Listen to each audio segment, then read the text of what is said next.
What you are about to meet is a talented, inspiring actress who is a native of Atlanta, Georgia.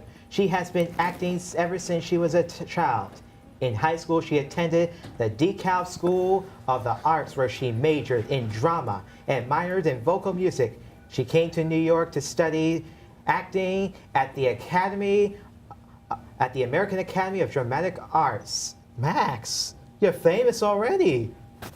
Well, Me? What? No, anyway, never mind. But she has had the opportunity to perform in plays in many theaters, and now she's starring in a one-woman show, The Diary of an Afro Goddess, and she is here on the spotlight. So please welcome the fabulous and talented Cherie Danielle. How you doing? Nice to see you again. Good to see you. So interesting that we bumped into each other after like 3 years. Yes, that's Where crazy. did we first meet? At the Manhattan Monologues Slam, Manhattan like Monologues about Slam. 3 You guys know years each other? ago. Oh, That wow. actually is how I led to getting my first legit manager, which led to me getting my first legit agent. So yeah, I gotta go back that was there. a pretty fun time.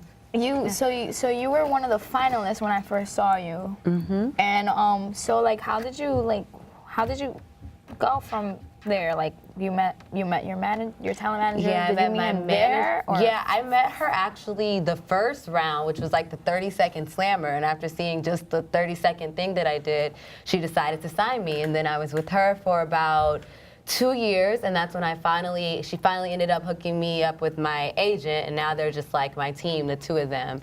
And yeah, they've helped me book a lot of things, and they're very supportive. They helped me book my first speaking role in a movie, which was Barry on Netflix.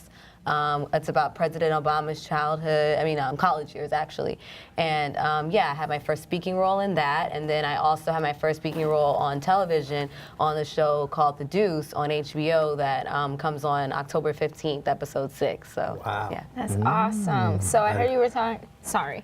Anybody have other Yeah, questions? I I have some was gonna questions. say I know a few people that have been on like Deuces. I have a few acting friends that got some like background roles. I remember even the Get Down. One of my friends showed up on that. Oh, cool. And it's actually pretty. I like that I'm running into a lot of people. Like I started going to the Manhattan Monologues Slam this past year. Oh, cool. It's been a few months, but it's actually awesome to actually meet someone from there. Yeah. Because I love how like it's a small world every time I come out here. We know each other from the Monologue Slam. Yeah. Oh, wow. And that's how Yeah. I know everybody else here. Yeah, I Yeah, know. that was honestly the one time I did it, and I just ended up getting such a good relationship with my manager that, you know, I didn't really need to go back there because, like, I met her, and then through her I met my agent, so it was like, you know, done deal. So. So amazing.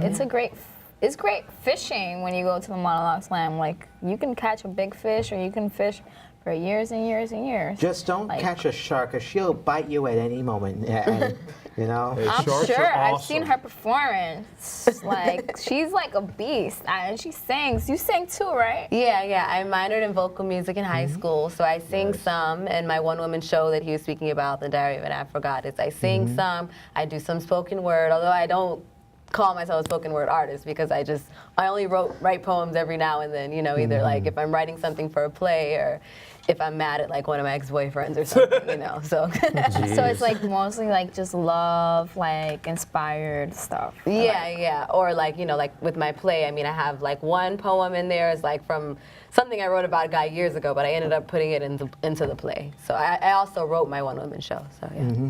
So tell us more about the other roles that you did in the past in theater, like Angela's Justice or any others? I did, Angela's Justice was about 3 years ago too. That was at the theater, a theater for a new city in like Lower Manhattan, and I did that, and it was about Angela Davis, but it was about her, like the way the story was done was kind of like a modern day in Antigone, the Greek, you know, drama Antigone. And so we had like a Greek chorus, and I was like a part of the Greek chorus, and that was fun, you know, because you get to work with the team, and yeah. Sounds like a lot of fun. You know, it's like, from what I'm looking at, it's like you've done a lot of performances that like, look as if you've done it based on true stories, from like what's happened in like the past, if we go back to like the 70s and flashback all the way to now, it's like, what message would you want to give in today's world, as despite what's happening in terms?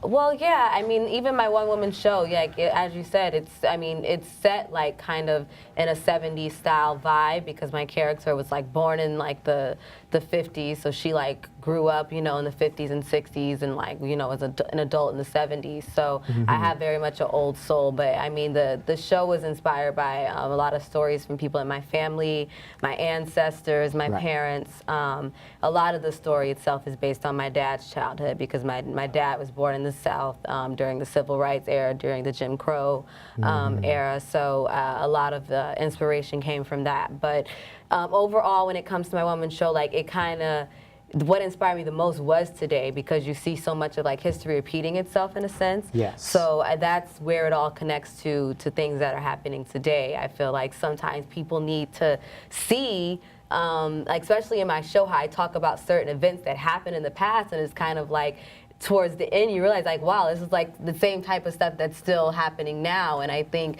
seeing something from the past, I feel like maybe about 10 years ago, we looked at stuff like, you know, the Civil Rights era, or, you know, the Jim Crow era, like as a, you know, something bad that happened in the past. But I think now, with the merge of the Black Lives Matter movement and everything, we see so much similarity of the things that happened then and now. And so that's where kind of like the root of everything is. It's just like, where are we moving as a people? And you know. Yes. Max, didn't you go to like study acting at the American Academy of Dramatic Arts? I didn't, but I auditioned for them. I actually got accepted quite easily, to my surprise, because they don't exactly have the highest acceptance rate. But I guess it said something. It is a bit of like, you went there for a year and you said that like, oh man, that's good to talk about. It's just, it's expensive. So yeah. I can't attend it. And I want to finish with a degree before studying. I mean, I'll study in the middle of it, but yes. Yeah, the American Academy is like a school that's known for like a lot of well-known names from years ago. I don't know what it is. I don't know what it'll be like now, but you went there, how long ago exactly? I went like 2010. Yeah. Oh wow. 7 years ago. Like 2010, 2011. 2010 to 2011. So what was that experience like?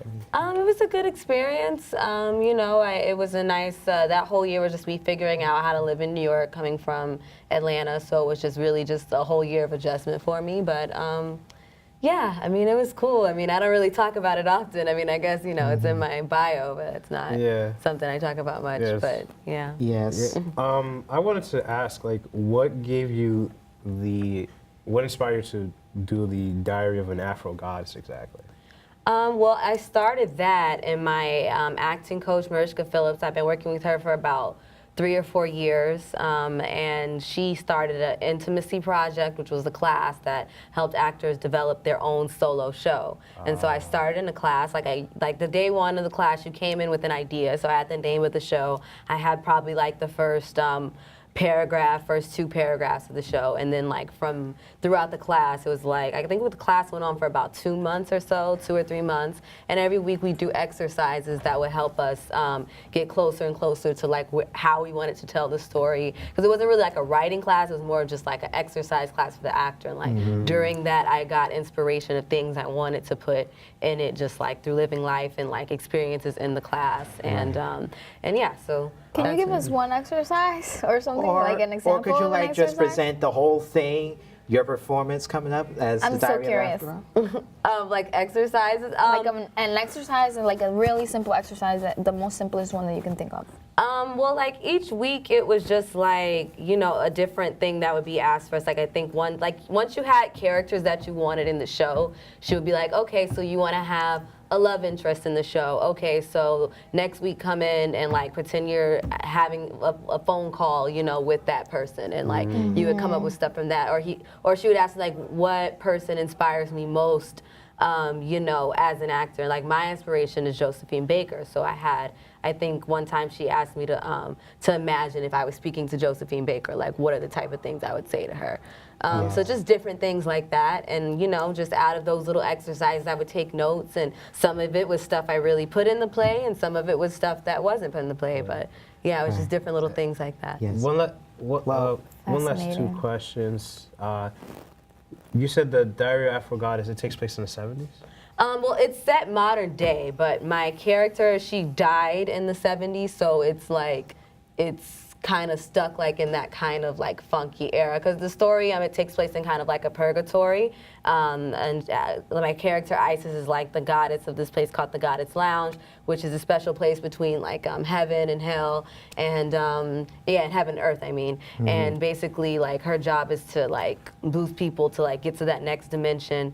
It's like a metaphysical, you know, show, but it's very symbolic for many love things. it. But Yes. but yeah, and so you know, she passed in the 70s. So she's like her mind, her style, the music, everything is like a lot of it is 70s. But she was born, you know, in like the 50s. So there's also, you know, that like vibe too of like the 60s, and you know, like it goes through time from like, you know, her growing up during the Jim Crow era to like to getting older and getting involved with the Black Power movement. So Would you like to present that to us? yes. Let's do that. All right.